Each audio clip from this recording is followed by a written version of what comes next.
स्नेहनील art of teaching या चॅनलवरती आपल्या सर्वांचं स्वागत आहे. विद्यार्थी मित्रांनो, आपल्याकरिता जी माहिती मी देतो आहे ही अत्यंत महत्त्वाची माहिती आहे. शासन निर्णयाच्या माध्यमातून ही माहिती घेतलेली आहे. जे आपले शिष्यवृत्ती धारक विद्यार्थी आहेत, या शिष्यवृत्ती धारक विद्यार्थ्यांकरिता आनंदाची बातमी आहे.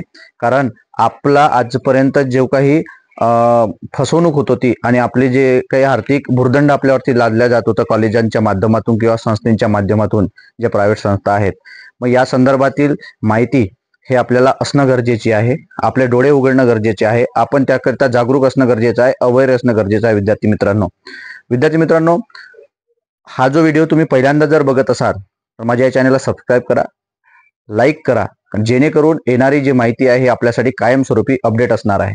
आणि ही अपडेटच नाही तर आम्ही आपल्याकरिता मदत सुद्धा करणार आहोत, आपली जबाबदारी समजून. विद्यार्थी मित्रांनो, त्याकरिता मी माझा नंबर सुद्धा आपल्याला देतो आहे. महत्वाचा मुद्दा असा आहे विद्यार्थी मित्रांनो, की प्रत्येक विद्यार्थी हा 10वी-12वी नंतर, म्हणजे 11वी-12वी नंतर किंवा 10वी-12वी नंतर हा कुठे ना कुठेतरी ऍडमिशन करीत असतो. मग तो अव्यावसायिक शिक्षण असो की प्रोफेशनल शिक्षण असो, म्हणजे व्यावसायिक शिक्षण असो. याकरिता विद्यार्थी मित्रांनो, आपण नर्सिंग असेल, नंतर MBA असेल, नंतर इंजिनिअरिंग असेल, मेडिकल असेल, BBA असेल, BCC असेल, यासारखे जे प्रोफेशनल कोर्स आहे, याकरता आपण जिल्ह्याच्या ठिकाणी किंवा एखाद्या तालुक्याच्या ठिकाणी असणारा जे मोठे कॉलेज असतात त्या कॉलेजमध्ये आपण प्रवेश घेत असतो. आणि विद्यार्थी मित्रांनो, आपल्याला माहिती आहे की या ठिकाणी मिळणारा जो प्रवेश आहे, हा प्रवेश आपल्याला कॅप राऊंड थ्रू आपल्याला मिळत असते.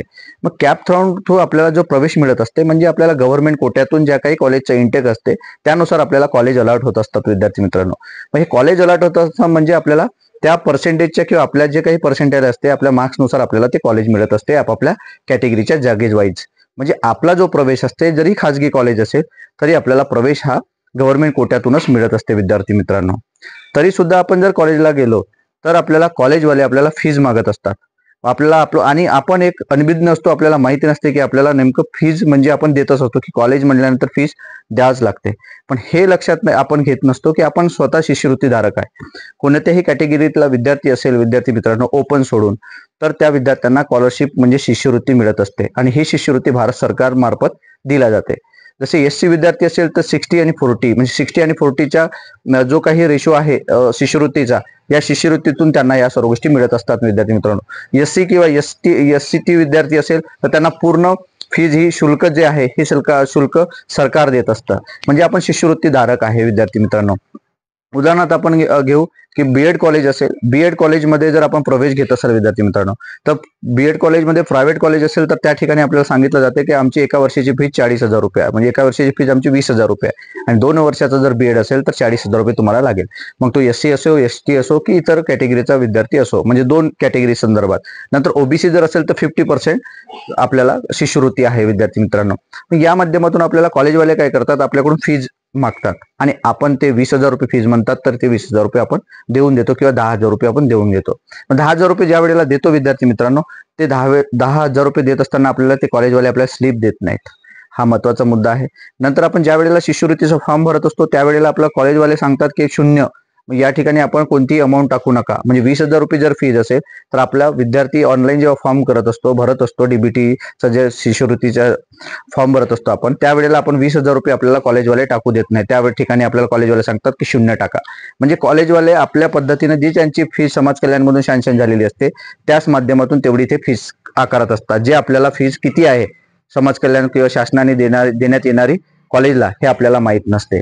विद्यार्थ्यांना एक लक्षात घ्यायचं आहे की आपण शिष्यवृत्ती धारक आहे, म्हणजे आपल्याकडे शिष्यवृत्ती म्हणजे आपल्याला पैसे सरकार, आपले जे ट्युशन फीज आहे हे आपली फीज जी आहे हे सरकार देत आहे. मग सरकार देत असताना आपण का म्हणून फीज द्यायची आहे? कारण आपण जर शासन निर्णय शिष्यवृत्तीचा शासन निर्णय जर आपण वाचत असाल तर त्या ठिकाणी डायरेक्ट नमूद असते, म्हणजे GR मध्ये शासन निर्णय, शिष्यवृत्तीचा शासन निर्णय जो आहे केंद्र सरकारचा, त्यामध्ये एक 12 नंबरचा मुद्दा आहे विद्यार्थी. तर त्या ठिकाणी असं लिहिलं आहे की शिष्यवृत्ती धारक विद्यार्थी याकडून कोणत्याही संस्थेकडून कोणतीही फीज आकारण्यात येऊ नये. असं जर असेल तर त्या कॉलेजवर फौजदारी गुन्हा दाखल करण्यात येईल, असे नमूद आहे. विद्यार्थी मित्रांनो, म्हणजे आपण जर शिष्यवृत्ती, आपल्याकडे जर 40,000 किंवा 20,000 रुपये असते तर सरकारनं आपल्याला शिष्यवृत्तीच दिली नसते. म्हणजे आपण प्रत्येक जण पैसे घेऊन आपण ऍडमिशन केलं असतं. पण हे लक्षात घ्यायचं आहे की हे जे 20,000 किंवा 10,000 रुपये विद्यार्थी मित्रांनो, हे शासन आपल्या माध्यमातून संस्थेला दिलं जाते, जे ट्युशन फीज म्हणून किंवा डेव्हलपमेंट फीज म्हणून दिली जाते विद्यार्थी मित्रांनो. हे आपल्याला लक्षात घ्यायचं आहे. ही जी फीज आहे 20,000 रुपये किंवा 10,000 रुपये किंवा 30,000 रुपये, ही जी फीज आहे ही फीज शासन देत असते कॉलेजवाल्यांना. त्यामुळे आपण ती फीज द्यायची नसते. आणि आपण हे फीज याच्यासाठी विद्यार्थी मित्रांना देत असतो की कॉलेजला फीज आहे बा, म्हणजे प्रवेश फी द्यास लागते बा, हे आपल्याला माहित असते. ऍडमिशन फी द्यास लागते आपल्याला माहित असते विद्यार्थी मित्रांनो. आणि हे जे फीज तुमच्याकडूनही घेतली जाते आणि नंतर तुमच्याकडून घेतलेली जेवढी फीज आहे तेवढी तुम्हाला परत केली जात नाही. आणि ज्या वेळेला तुम्ही फॉर्म भरले जाते त्यावेळेला तुम्ही 20,000 जे भरलेले असते ते 20,000 सुद्धा त्या ठिकाणी फॉर्म वरती, म्हणजे जो काही शिष्यवृत्तीचा फॉर्म आहे त्यावर टाकल्या जात नाही. त्या ठिकाणी शून्य टाकलं जाते विद्यार्थी मित्रांनो, म्हणजे तुम्हाला टाकायला लावलं जाते. आणि त्यानंतर हे कॉलेजवाले जे मॅनेजमेंट आहे ते मॅनेजमेंट त्यांना जे वाटेल ती रक्कम ते टाकत असतात, जे त्यांना सँक्शन झालेली असते. याकरिता हा सर्वात मोठा स्कॅम आहे ना. असे खूप सारे विद्यार्थी आहेत ज्यामुळे हे विद्यार्थी फेल होतात आणि नंतर हे स्कॉलरशिपचा फॉर्म भरत नाहीत. फक्त पहिल्या वर्षाची जी फीज आहे, इंजिनिअरिंगचे असे कितीतरी विद्यार्थी मित्रांनो, MBA चे विद्यार्थी आहेत जे पहिल्या वर्षाला एखाद्या दलालाच्या माध्यमातून ऍडमिशन करत असतात आणि नंतर हे पोरं पास होत नाहीत आणि यांचे डॉक्युमेंट आणि जे शिष्यवृत्ती फॉर्मही हे पोरं भरत नाहीत. आणि मग त्यावेळेला अशा वेळेला कॉलेज जे आहे यांचे डॉक्युमेंट अडवून ठेवतं आणि नंतर या विद्यार्थ्याकडून 1 लाख 1.5 लाख रुपये जे काही ट्युशन फीज आहे हे मागून डॉक्युमेंट मागायला जेव्हा आपण जातो त्यावेळेला हे कॉलेज आहेत हे स्वतः मागत असतात विद्यार्थी मित्रांनो. आणि आपण डॉक्युमेंट अडवून असल्यामुळे आपण काहीतरी त्यांच्यावर भावबाजी करत असतो. 1 लाखावरून आपण 10 लाख, आपण 10,000 20,000 येत असतो आणि आपला गरीब विद्यार्थी 10-20,000 रुपये देऊन त्या कॉलेजला ते डॉक्युमेंट आणत असतो विद्यार्थी मित्रांनो. याकरिता सांगितलं इच्छितो की ज्या वेळेला तुम्ही प्रवेश घेता त्याच वेळेला त्या कॉलेजवाल्यांना सांगायचं आहे की आम्ही शिष्यवृत्ती धारक आहे, आम्ही कोणतीही फीज देणार नाही. कारण आपली जी फीज आहे हे आपापला विभाग देत असते विद्यार्थी मित्रांनो. SC चा विभाग असेल तर समाज कल्याण विभाग देत असते. आदिवासी जर ST विद्यार्थी असेल त्यांचा आदिवासी विकास विभाग देत असतं. नंतर OBC जर विद्यार्थी असतील तर बहुजन कल्याण विभाग आपल्याकरिता हे ट्युशन फीज देत असते विद्यार्थी मित्रांनो. त्या कॅटेगरीतील विद्यार्थ्यांना ती फीज दिली जाते. VJNT असेल किंवा SBC असेल, या सर्वांची फीज जी आहे विद्यार्थी मित्रांनो हे बहुजन कल्याण विभाग देत असते. यामुळे कोणत्याही विद्यार्थ्यांनी ऍडमिशन करत असताना त्यावेळेला पैसे जे कॉलेज आकारत असेल तर त्यावेळी कोणतेही फीस देऊ नका विद्यार्थी मित्रांनो. आणि जर असं आकारत असेल तर डोळे उघडा, आम्हाला फोन करा, मला फोन करा, मी त्यावेळेला आपण GR देऊ मी तुम्हाला. आणि आमच्या हे जर GR तुम्हाला पाहिजे असेल तर आमचा एक टेलिग्राम चॅनल आहे, स्नेनिल्स आर्ट ऑफ टीचिंग, हे टेलिग्रामचं चॅनल आहे. या चॅनलला सुद्धा तुम्ही जॉईन व्हा विद्यार्थी मित्रांनो. त्या ठिकाणी तुम्हाला GR मिळेल आणि इतर जे अपडेट जी माहिती आहे ते कायमस्वरूपी आपल्याला मिळत जाईल. सोबतच माझा नंबर सुद्धा मी तुम्हाला देतो आहे, जे डिस्क्रिप्शन बॉक्समध्ये असणार आहे विद्यार्थी मित्रांनो. आणि याकरिता हा जो व्हिडिओ आहे ही माहिती आपल्या प्रत्येक विद्यार्थ्यांपर्यंत पोहोचावं, कारण जे प्रोफेशनल करत आहेत विद्यार्थी मित्रांनो अशी फसवणूक केली जात आहे.